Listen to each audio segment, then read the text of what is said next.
And just like that, folks, another day's in the books for stocks, and it was a red one. Well, I guess the Russell did go up a little bit, but other than that, the Dow went down 0.25%, the S&P down 0.4%, and the NASDAQ 100 down 0.3%. So we have to break down the indexes, my thoughts, what I bought so far this week. We'll cover that as well, and some stocks I'm looking at. But first, hit the like button. Do not forget to subscribe, follow along for more content, and join the free email stock newsletter where I send out my top stocks weekly right to your email. That is down below. And with that being said, cheers for me and my empty coffee here. I appreciate you guys for tuning in, and let's dive into it. So, like I said, another day's officially in the books, and we had a pretty much a red day across the board. Yeah, we had the Russell up a little bit, but all the other indexes went down, and that's with a big rally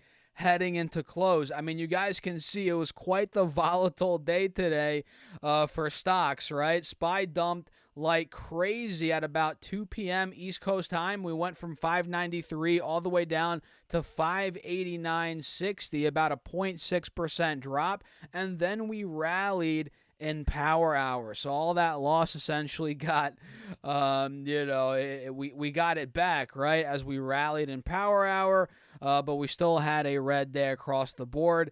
And you can see the same thing on QQQ, right? We had a big dump from 2 to 3 p.m. East Coast time. Then in power hour, it came alive again, and we rallied into close, going to $520 a share, going down 0.3%. So overall, guys, yeah, in the last couple of days, stocks are a bit rocky, but when in doubt, zoom out. The more you pull back these time frames, the more you realize, okay, bulls are still in charge. This is simply a little cool-off period for stocks after we went up like crazy in a short amount of time. You're noticing that on QQQ, and you're noticing that on SPY as well. So for me, guys, I'm still buying. I'm not, now that stocks are going up, it's not like I'm stopping my buying. I'm still buying into stocks because my time horizon is long. When you're investing in stocks, you got to ask yourself,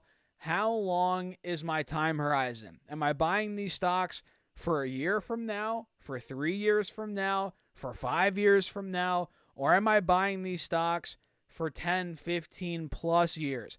That makes a difference, because if you have a time frame of a year, right, maybe it's not the best idea to buy stocks now. Or maybe it is. I don't know. Maybe stocks go up 20% over the next year.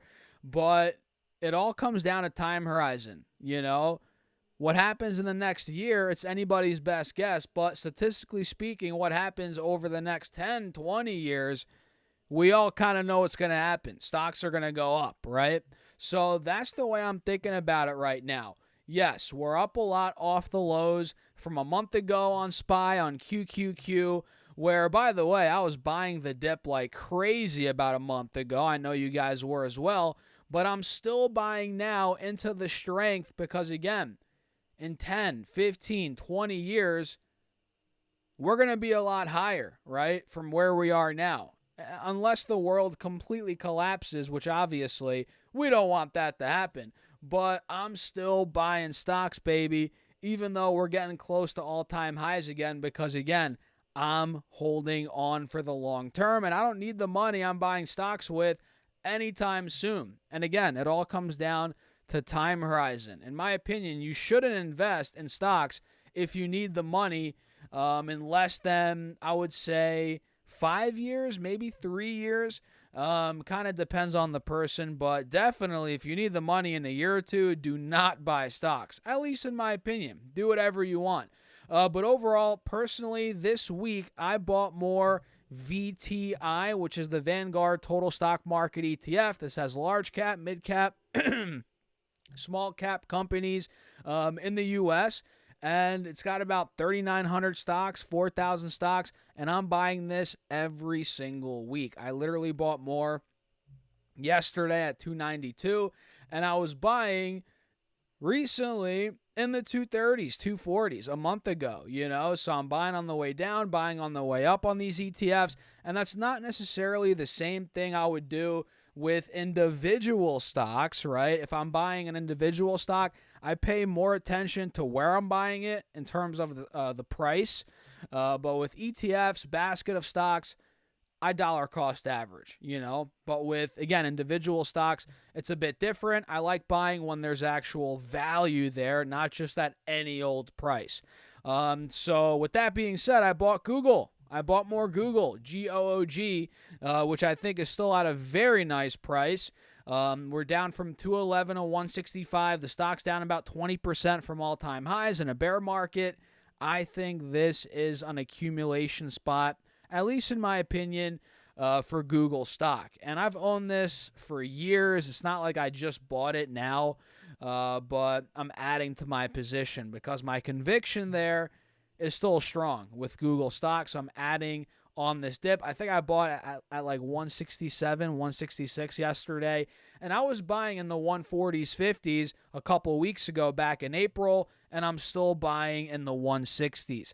I think it's a good deal, personally, but you got to do your own research. And I also bought more, I think, SoFi. Yeah, I bought some more SoFi earlier this week, or yesterday, I guess, at like $13.50, something like that, in that range. And I'll continue buying this dip if it goes down even further. So that's a little bit of what I've been doing, some thoughts there overall on the indexes, on stocks, kind of investing in general. And I think we had some earnings today. Well, one in particular that I'm watching, at least, Home Depot, ticker symbol HD. This stock is down 0.6% right now, but earlier it looks like it was up. Let me pull up this intraday. Yeah, it looks like when the company reported earnings, the stock popped 3% to about 390. Now it closed at 377. So Home Depot reported, let's see, earnings per share. Where are we here, Home Depot? Come on. EPS adjusted of $3.56, which missed the $3.60 expected on sales, which beat $39.86 billion versus $39.33 billion. So they missed EPS, beat on sales though, okay, and they lowered their full year 25 adjusted EPS guidance of $14.94 versus $14.99 estimated. Estimated sales $163.98 billion versus $164.17 billion, so a little soft there on guidance with EPS and revenue for the full year. But not too bad. I mean, it looks like they firmed their full year 25 GAAP EPS guidance, which is not bad. But yeah, stock went down 0.6%. Mixed bag earnings for Home Depot. Not great, honestly, but it looks like the stock is starting to break out of this downtrend. At least it has been over the last couple of days. And this downtrend, based on this 4-hour time frame, has been intact now for a couple of months. You're noticing it right now. So interesting day for stocks, to say the least. A lot of red out there. We had some green, but nothing too crazy in the green. Rivian's breaking out a bit. We covered that in my last video, I believe. Rivian's up 4%, or went up 4% on the day. Stocks, the market is currently closed right now. So Rivian's breaking out, but obviously it's really overbought. Be careful with this one here. Looks like we had a couple other movers. Chewy keeps going up. CHWY is the ticker, about 2% in the green, breaking out here overall on the 4-hour chart. Looks like WBD also is, moving a bit, 2% in the green, not bad for Warner Bros. But yeah, that's pretty much it, guys, for the video. Let me know your thoughts in the comments. As always, run the likes up. Don't forget to subscribe, do all that good stuff. Join the Patreon for my portfolio updates. Every single week, I'm buying stocks, posting updates, and we're building a portfolio together, essentially. So if you're interested in that, it's linked down below. And with that being said, cheers from me and my empty coffee, guys. I'll see you in the next video.